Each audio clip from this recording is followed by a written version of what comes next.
आप सभी को राधे राधे और आप सभी का बहुत बहुत स्वागत है मेरी YouTube चैनल ज्ञान धारा में। आज हम जानेंगे सोमवती अमावस्या के बारे में। सोमवती अमावस्या कब है, सोमवती अमावस्या कथा, पूजा विधि, महत्व, इस दिन क्या उपाय करें, तो आइए जानते हैं विस्तार से। ओम नमो भगवते वासुदेवाय। हिंदुओं में अमावस्या का धार्मिक महत्व है। इस दिन लोग धार्मिक और आध्यात्मिक कार्य करते हैं। इस बार यह भाद्रपद अमावस्या होगी। इस बार यह अमावस्या सोमवार को आ रही है, इसलिए इसे सोमवती अमावस्या भी कहा जाता है। तमिलनाडु में इस दिन को अवनी अमावस्या के नाम से जाना जाता है। मारवाड़ी समुदाय में इस दिन को भादो अमावस्या या भादी अमावस्या के रूप में मनाया जाता है। हिंदू धर्म में अमावस्या का काफ़ी महत्व माना गया है। हिंदू कैलेंडर के अनुसार प्रत्येक हिंदू महीने के आखिरी दिन को अमावस्या के नाम से जाना जाता है। इस तरह साल में कुल 12 अमावस्या तिथि आती है। इस दिन व्रत, पूजा पाठ, स्नान और दान आदि का विशेष महत्व माना गया है। पंचांग के अनुसार इस बार भाद्रपद माह की अमावस्या 2 सितंबर 2024 दिन सोमवार को आ रही है। सोमवती अमावस्या के दिन स्नान दान के साथ पितृ पूजन भी किया जाता है, इसलिए इस खास दिन पितरों का आशीर्वाद भी प्राप्त होता है। अब हम जानेंगे कब है सोमवती अमावस्या। भाद्रपद माह की अमावस्या का आरंभ 2 सितंबर दिन सोमवार को सुबह 5:21 पर होगा और इसका समापन अगले दिन 3 सितंबर को सुबह 7:24 पर होगा। भाद्रपद माह की अमावस्या 2 सितंबर 2024 दिन सोमवार को मनाई जाएगी। पंचांग के अनुसार सोमवती अमावस्या के दिन ब्रह्म मुहूर्त का समय सुबह 4:38 से लेकर 5:24 तक रहेगा।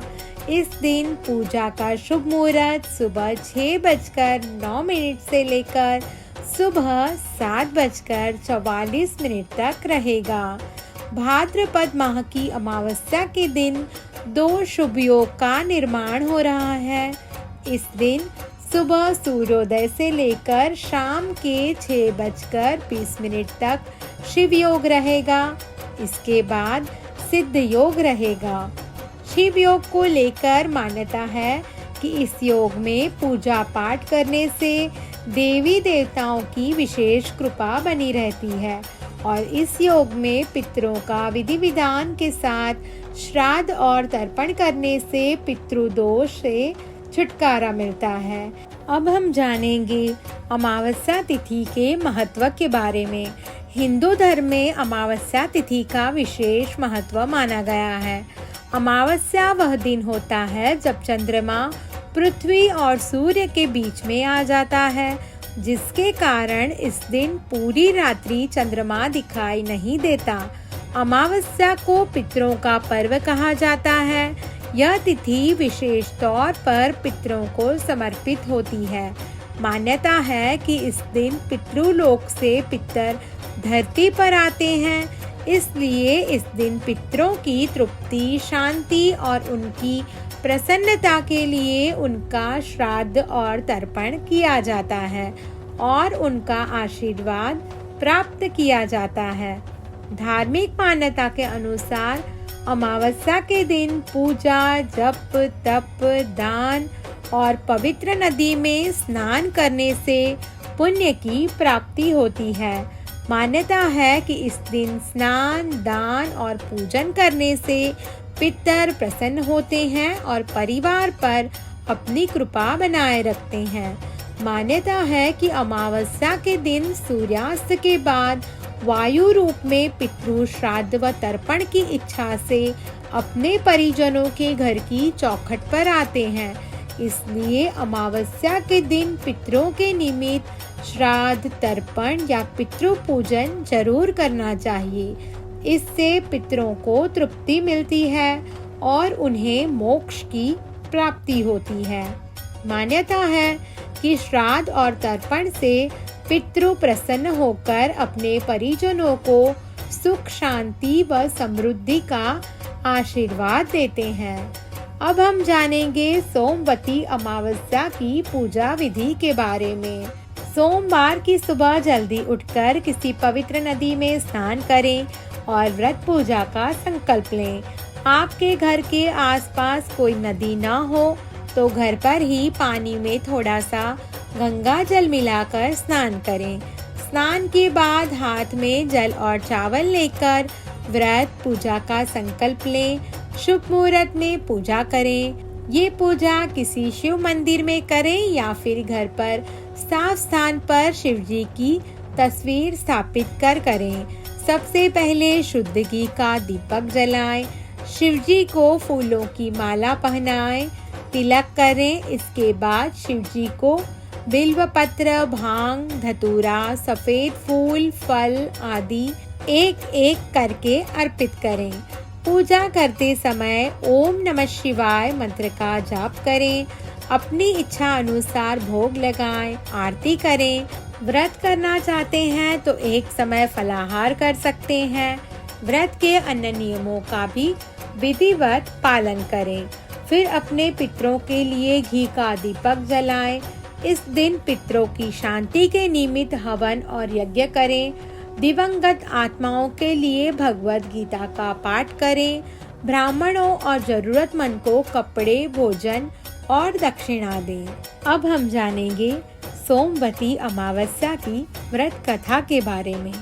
कथा के अनुसार एक गरीब ब्राह्मण परिवार था।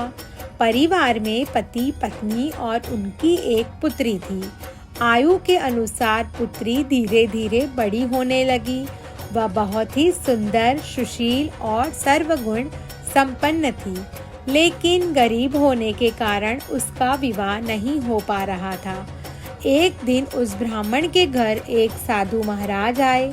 कन्या की सेवा से साधु महाराज का मन बहुत प्रसन्न हुआ। उन्होंने कन्या को लंबी उम्र का आशीर्वाद दिया और कहा कि इस कन्या के हथेली में विवाह का योग नहीं है। इस बात से चिंतित होकर ब्राह्मण परिवार ने साधु से उपाय पूछा कि कन्या ऐसा क्या करे कि उसके हाथ में विवाह योग बन जाए।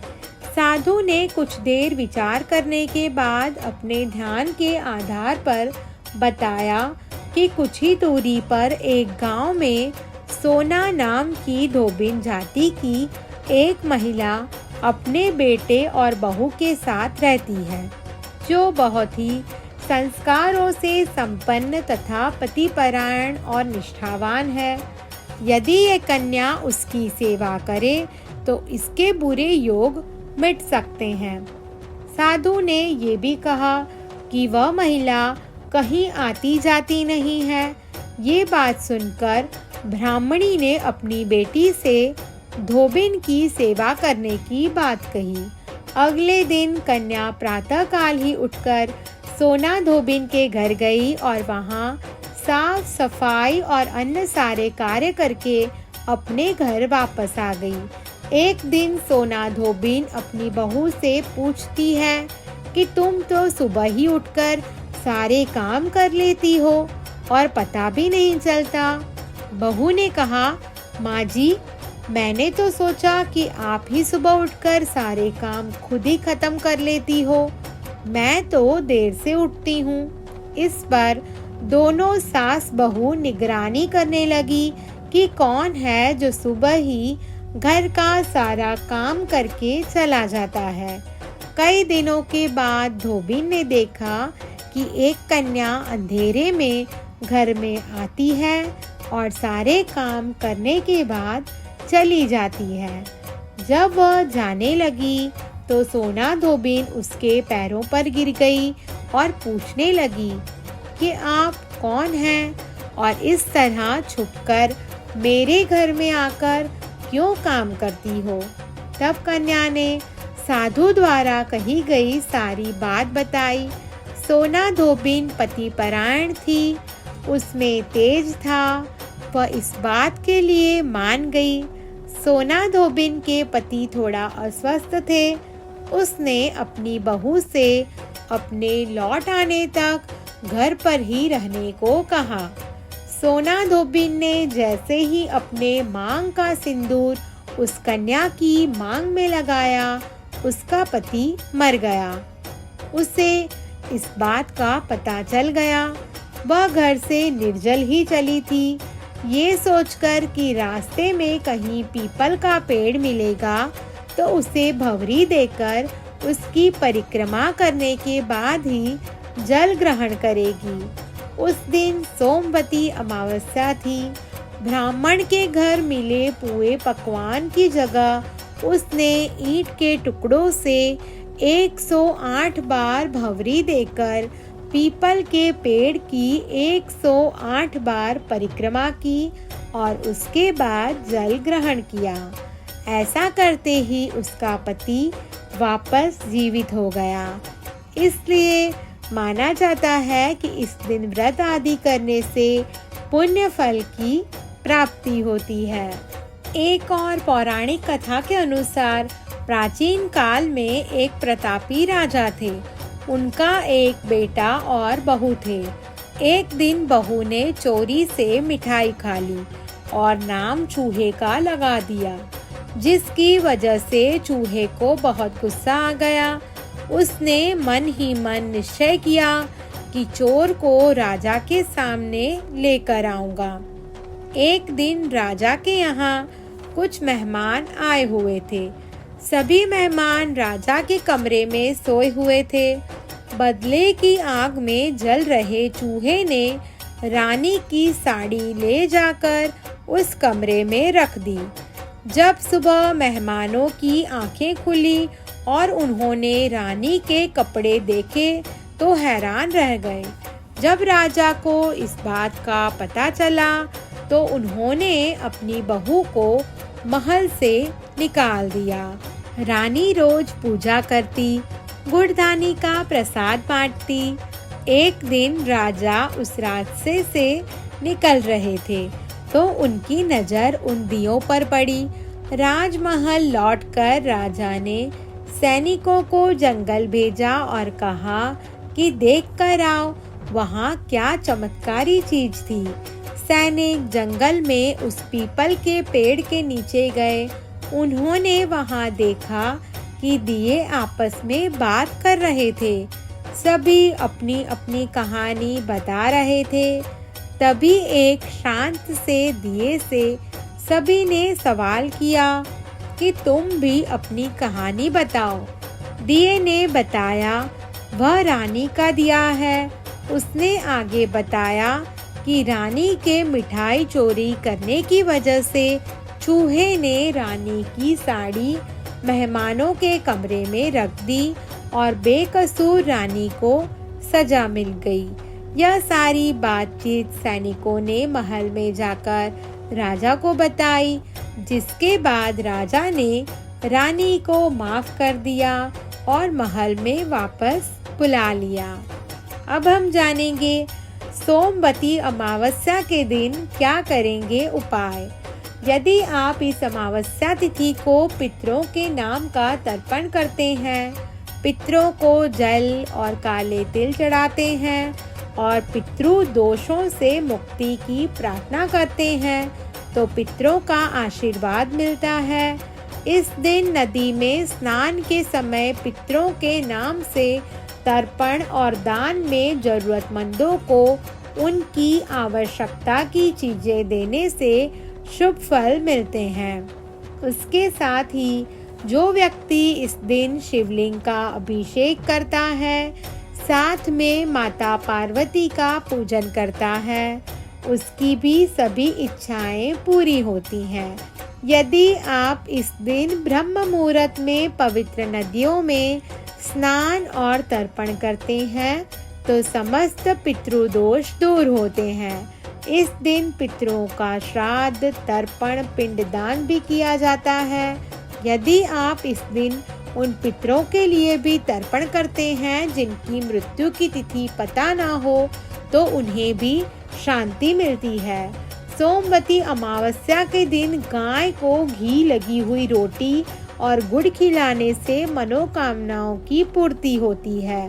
सोमवती अमावस्या के दिन पीपल के वृक्ष में जल चढ़ाना और उसमें दीपक जलाना भी बहुत ही शुभ माना गया है। इससे मनोकामनाओं की पूर्ति होती है। सोमवती अमावस्या के अवसर पर विवाहित महिलाओं को व्रत रखकर पीपल के पेड़ की पूजा करनी चाहिए। उस दिन सौभाग्यवती महिलाओं को पीपल के पेड़ की 108 बार परिक्रमा करनी चाहिए। परिक्रमा की गणना किशमिश या मखाने के दाने से करनी चाहिए। परिक्रमा के समय पीपल के पेड़ में लाल रंग का धागा या फिर रक्षा सूत्र बांधना चाहिए। सोमवती अमावस्या पर पितरों और शिव पूजा के लिए समर्पित तिथि है। इस सोमवती अमावस्या के दिन सूर्योदय से पहले पवित्र नदी में स्नान करना चाहिए। स्नान के बाद फिर कच्चे दूध में दही शहद मिलाकर भगवान शिव जी का अभिषेक करें। 4 मुख वाले दिए को घी से जलाकर शिव चालीसा का पाठ करें। इस दिन व्रत करने वाली महिलाओं के सुहाग पर संकट नहीं आता और वंश वृद्धि होती है। इसके साथ कार्यों में आ रही बाधाएं दूर होती हैं, बिगड़े हुए काम पूरे होते हैं। सोमवती अमावस्या पर पवित्र नदी में स्नान के बाद सूर्य देव को जल चढ़ाना बहुत ही शुभ माना गया है। इस दिन मछलियों को आटे की गोलियां बनाकर खिलाना, चींटियों को आटा डालना, पीपल, बरगद, केला, तुलसी जैसे पौधे लगाना भी बहुत ही शुभ फल प्रदान करने वाले माने गए हैं। सोमवती अमावस्या को पितरों का श्राद्ध, तर्पण, पिंडदान करने से जीवन के सभी दुख और कष्ट दूर हो जाते हैं। सोमवती अमावस्या हिंदू धर्म में एक महत्वपूर्ण पर्व है। इस दिन भगवान शिव और माता पार्वती की विधि पूर्वक पूजा करने से अनेक लाभ होते हैं।